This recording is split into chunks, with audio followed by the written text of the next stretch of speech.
নমস্কার বন্ধুরা, কাছে এবং দূরে যে যেখান থেকেই দেখছেন, আশা করি সবাই সুস্থ আছেন এবং ভালো আছেন। সামনে আসতে চলেছে রটন্তী কালী পুজো। মা কালী দেবীর অশেষ কৃপা পেতে কমেন্ট বক্সে লিখুন জয় মা কালী। আজকের ভিডিওতে আমরা জেনে নেব 2024 সালে 1430 বঙ্গাব্দে রটন্তী কালী পূজা কবে পড়েছে, পূর্ণাঙ্গ সময়সূচি। এই রটন্তী কালী পুজো কেন করা হয়, কেন জগতের প্রতিপালক শ্রীকৃষ্ণ ধারণ করেছিলেন মা কালীর রূপ, অমাবস্যা তিথি কতক্ষণ থাকছে, এই দিন মা কালীকে কোন বস্তুটি অর্পণ করলে দাম্পত্য জীবন সুখের হবে এবং আসবে সমস্ত কাজের সাফল্য। চলুন জেনে নেওয়া যাক। তার আগে বলে রাখি, যদি আমার চ্যানেলে নতুন হয়ে থাকেন অবশ্যই চ্যানেলটি সাবস্ক্রাইব করে এবং ভিডিওটি একটি লাইক করে শেষ পর্যন্ত সাথে থাকবেন। আশা করি ভিডিওটি আপনাদের জন্য খুবই হেল্পফুল হবে। রটন্তী কালী পুজোর সময়সূচি সম্পর্কে তো আমরা জেনে নেব, তবে জানেন কি এই রটন্তী কালী পুজোর আবির্ভাব কোথা থেকে হয়েছিল? চলুন জেনে নেওয়া যাক। রটন্তী শব্দটি এসেছে রটনা শব্দ থেকে, যার অর্থ প্রচার হওয়া। মনে করা হয় এই বিশেষ দিনেই দেবীর মহিমা চতুর্দিকে রটে যায়। মুক্তকেশী মায়ের মহিমা এই তিথিতেই সর্বস্তরে রটিত হয়ে থাকে। আবার লোককথা অনুসারে শোনা যায় এদিনই দেবী ছিন্ন মস্তার আবির্ভাব হয়েছিল।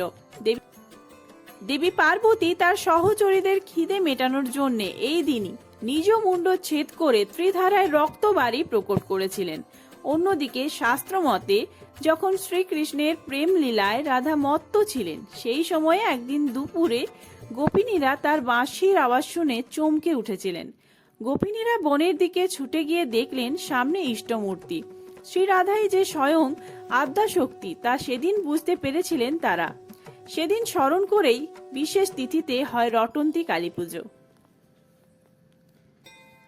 জানেন কি, বিশ্বাস অনুযায়ী যাদের জীবনে দাম্পত্য কলহ রয়েছে কিংবা যারা কোনো অবাঞ্ছিত কারণে দাম্পত্য সুখ পাননি বা যাদের সদ্য প্রেমে বিচ্ছেদ হয়েছে, তারা এই সময় রটন্তী কালীর আরাধনার মাধ্যমে নিশ্চিতভাবে সফলতা লাভ করতে পারেন।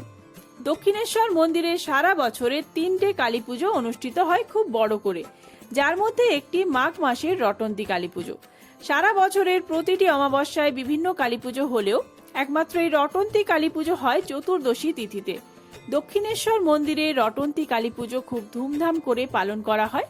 মন্দিরে যেমন পুজো হয় তেমনি দক্ষিণেশ্বরে গঙ্গার ঘাটে বহু পুণ্যার্থী এই দিন স্নানও করতে আসেন।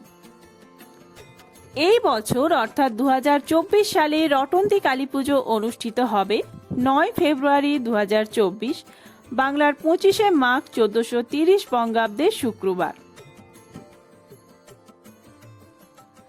অর্থাৎ মাঘ মাসের অমাবস্যা তিথিতে রটন্তী কালী পূজা অনুষ্ঠিত হবে।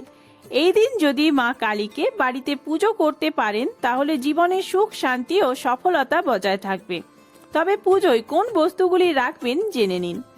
5 রকমের মৌসুমী ফল, অর্থাৎ এই শীতকালের মৌসুমে যে যে ফল পাওয়া যাচ্ছে এরকম যে কোনো 5 রকমের ফল দেবেন। 5টি জবা ফুল, ফুলের মালা অর্থাৎ জবা ফুলের মালাই দিতে হবে এখানে। আর 5টি সিঁদুরের কৌটো। এই 5টি সিঁদুরের কৌটো রটন্তী কালী পুজোয় অত্যন্ত আবশ্যিক একটি বিষয়। রটন্তী কালী পুজোর দিন সন্ধ্যার সময় শুদ্ধ বস্ত্র পরে মা কালীকে এগুলি অর্পণ করতে হবে। কোন সময় আপনারা এগুলি অর্পণ করবেন চলুন জেনে নেওয়া যাক। 9 ফেব্রুয়ারি 2024 শুক্রবার সন্ধ্যা 7টা14 পর থেকে রাত্রি 8টা54 মধ্যে আপনারা বাড়িতে অথবা মন্দিরে যে কোনো জায়গায় মা কালীকে এগুলি অর্পণ করতে পারেন। আপনাদের বাড়ির ঠাকুর ঘরে যদি মা কালী থাকে সেখানেও আপনারা পুজো করতে পারেন। 2024 সালের রটন্তী কালী পূজার নিশি ও ব্রত উপবাস এই একই দিনে পালিত হবে, অর্থাৎ 9 ফেব্রুয়ারি 2024 শুক্রবার। এই দিন রয়েছে মাঘ মাসের অমাবস্যা তিথি। 9 ফেব্রুয়ারি সন্ধ্যা 7টা31:55 থেকে শুরু হচ্ছে মাঘ মাসের অমাবস্যা তিথি। ওই দিনই শেষ রাত 5টা27 পর্যন্ত অমাবস্যা তিথি থাকবে। আর ইতিমধ্যেই বিভিন্ন মন্দির ও পীঠে শুরু হয়ে গিয়েছে এই বছরের রটন্তী কালী পুজোর প্রস্তুতি। এই তিথি থাকাকালীন নিষ্ঠা করে কালী মায়ের আরাধনা করলে মা ভক্তের ডাকে অবশ্যই সাড়া দেবেন। তাই সবাই বাড়িতে রটন্তী কালী মায়ের পুজো করুন আর এই দিন মাকে 5 রকমের মৌসুমী ফল, 5টি জবা ফুল আর 5টি সিঁদুরের কৌটো অর্পণ করুন। দেখা হচ্ছে অন্য কোনো ভালো ভিডিও নিয়ে। সবাই সুস্থ থাকুন, ভালো থাকুন, ধন্যবাদ।